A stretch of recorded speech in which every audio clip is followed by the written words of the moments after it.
Bonsoir à tous, merci d'être avec nous sur 8 Mont-Blanc. Nous sommes en direct pour ce troisième JT du territoire. Ce soir et toute la journée, nous étions à Flumet-Saint-Nicolas-la-Chapelle. On va vous faire revivre les temps forts un petit peu de cette troisième journée. J'ai le plaisir d'être accompagnée de Florent Perrin pour débuter ce JT. Merci d'être avec nous. Bonjour, merci de m'avoir invité. On se tutoie, si c'est OK Allez, pour on se toi. tutoie avec plaisir. Alors, tu fais plein de choses. Ça va être difficile de te présenter, mais tu On es va faire une version notamment... courte. Ouais, on l'a fait courte. Tu es restaurateur. Tu as notamment le restaurant Le Toit du Monde. Ouais. Tu peux nous présenter un petit peu ton établissement, comment tu travailles? Je crois que tu travailles avec des produits plus que locaux, avec un circuit court, on ne peut plus court. Ouais, en fait, le concept à la base du Toit du Monde, c'était de travailler le plus possible en autonomie.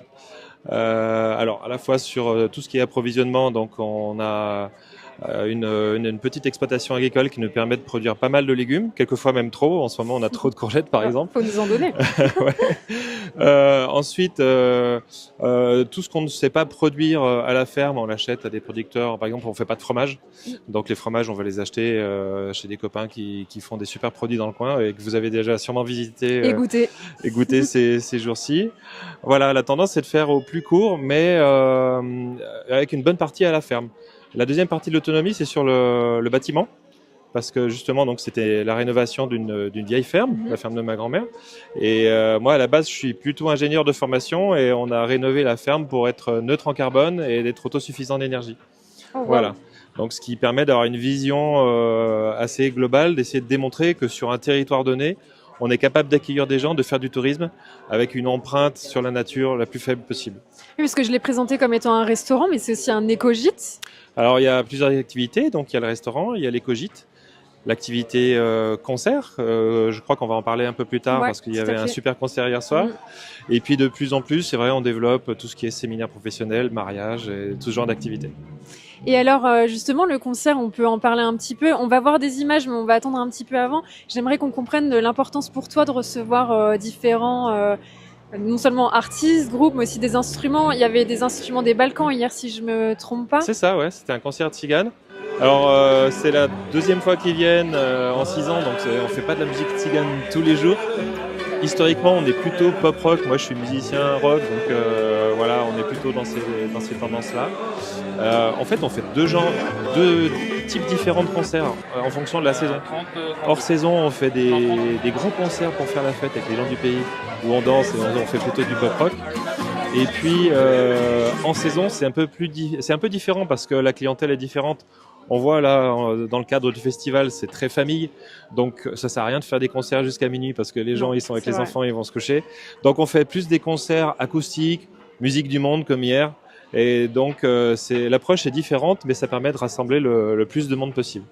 Et donc on va peut-être revoir quelques images, parce que je crois qu'elles sont passées pendant qu'on discutait, quelques images du concert d'hier. Il y avait beaucoup de monde, il y avait des gens qui mangeaient, les musiciens circulaient un petit peu entre les tables. C'était génial, on avait une bonne centaine de personnes hier soir pour ce concert et les musiciens sont passés en acoustique au milieu des gens et ça c'était vraiment génial pour communier avec les clients.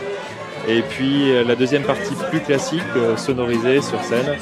Et à la fin, il y avait une bande qui dansait devant la scène et c'était vraiment très très sympa. Objectif accompli, tu as réussi à très belle réunir soirée. un peu tout le monde. Très belle soirée, ouais, c'était très sympa. Très vivant. Ouais. Et je te propose maintenant de parler de ton association, le Slowly Authentique, c'est ça? Oui, alors l'association, c'est un peu l'aboutissement d'une démarche qui a démarré maintenant il y a 6 ans, je pense. Ouais.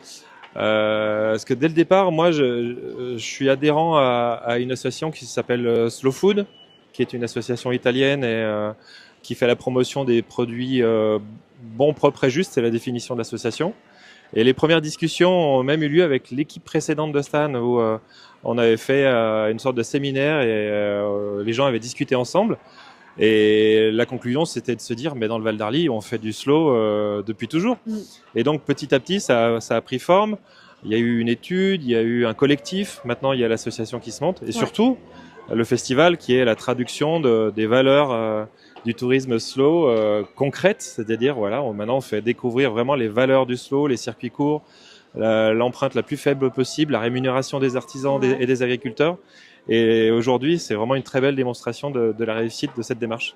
Pourquoi ça te touche tant, ces notions Bah, c'est pour faire vivre un territoire à l'année, il faut inventer un nouveau tourisme, sans oublier le tourisme qui continue à nous faire vivre. Ici, on est sur un territoire de ski, le ski c'est important. Il y a toujours la traditionnelle semaine de ski en famille, et moi je le vois très bien au niveau de l'hébergement. J'héberge très régulièrement des familles avec les grands-parents, les petits-enfants qui viennent pour se retrouver au ski pendant l'hiver. Donc il faut surtout pas oublier cette clientèle-là. La clientèle d'été se développe parce qu'on le voit très bien, il y a de plus en plus de monde l'été avec les plans d'eau, les lacs, etc. Et la balance commence à s'équilibrer. On n'est pas à 50-50 entre l'hiver et l'été, mais Stan sera mieux placé que moi pour parler de statistiques. Et puis, je dirais, le gros de la démarche du slow tourisme, c'est aussi d'occuper les ailes de saison. C'est-à-dire de trouver des activités pour faire venir les gens au printemps, à l'automne, qui sont des super saisons. Le printemps, on a un mélange encore de neige en altitude et de vert ici avec la nature qui commence à s'installer. C'est magnifique. C'est incroyable. Et l'automne, moi, j'ai des souvenirs de sorties en rando l'automne, pareil, où on a les premières neiges et on a du coup moins de monde. Et c'est là où j'ai fait mes plus belles randos, c'est en automne. Ah bah alors moi aussi, c'est ce que j'allais dire, c'est que c'est ma saison préférée. Voilà, les couleurs pètent, c'est... Et donc, faut trouver une recette pour faire vivre le territoire sur ces ailes de saison. Et donc, l'agriculture en fait partie, l'artisanat en fait partie. Là, on a récemment lancé des séminaires bien-être ou des séminaires... les gens font des sorties VTT, donc il faut trouver des activités pour faire venir les gens dans les ailes de saison. Et je ne sais pas si on l'a suffisamment bien précisé, mais tu es donc partenaire, tu fais partie des restaurants partenaires du Slowly Festival. Oui, dans le cadre du festival, on a mis en place plusieurs choses, y compris la soirée d'hier soir. Et donc, c'est une démarche générale où à la fois, on explique la démarche du restaurant. Et puis, on a été impliqué un peu plus en amont dans le cadre du collectif et de l'association, justement à mettre en place les valeurs du tourisme slow. Tu es assez attaché au territoire, j'ai l'impression. Eh ben, c'est une histoire de famille, parce qu'il y a le nom de ma mère encore sur la poutre qui est au sommet de la ferme. Donc, on a fêté les 140 ans de la ferme le 10 mai. D'ailleurs, il y avait l'office qui nous a fait des petites vidéos, c'était super sympa. Alors, c'est vrai que j'avoue, c'était une sorte de grosse cousinade parce que tout le monde a voulu fêter avec nous l'anniversaire de la ferme. Donc, la ferme, à la base, c'est vrai que c'était... moi, j'ai passé mes vacances de gamin en allant chez ma grand-mère. Mais là, en l'honneur des 140 ans, il y avait ma maman aussi qui était là. Et il faut surtout pas l'oublier parce qu'elle a contribué à ce que la ferme reste dans la famille. C'est très compliqué aujourd'hui de garder du patrimoine familial. Il y a une pression immobilière qui est très forte.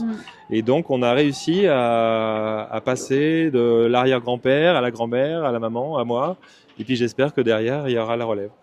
Tu nous as amené une photo de la ferme, une photo aérienne. J'ai amené une vieille photo je pense que tu peux la mettre voilà, exactement. De la ferme dans son jus dans les années 70. Il y a encore la R5 et la Dodoche. Oui, ça nous permet de dater la photo un petit peu. Ouais, c'est ça. On a daté avec la voiture. Il y a encore, donc à cette époque-là, elle était en exploitation. Donc c'est la ferme tradie avec le tas de fumier devant la ferme, l'entrée des vaches sur la gauche. À l'époque, on habitait au même étage que les vaches, les cochons et les lapins. C'était tout au même niveau. Et là où il y a le restaurant maintenant, c'était tout simplement la grange. Magnifique, c'est en effet un patrimoine à préserver. Je pense que tu vas aimer le reportage qui va suivre, puisque ce matin, on a parlé patrimoine, on a parlé histoire autour de cette magnifique commune. Et on a notamment fait une balade gourmande avec Perrine. On s'est régalé dans tous les sens du terme. Et on va regarder ça ensemble. Tu restes avec moi pour ces images ? Avec grand plaisir. Magnifique, on lance ça tout de suite.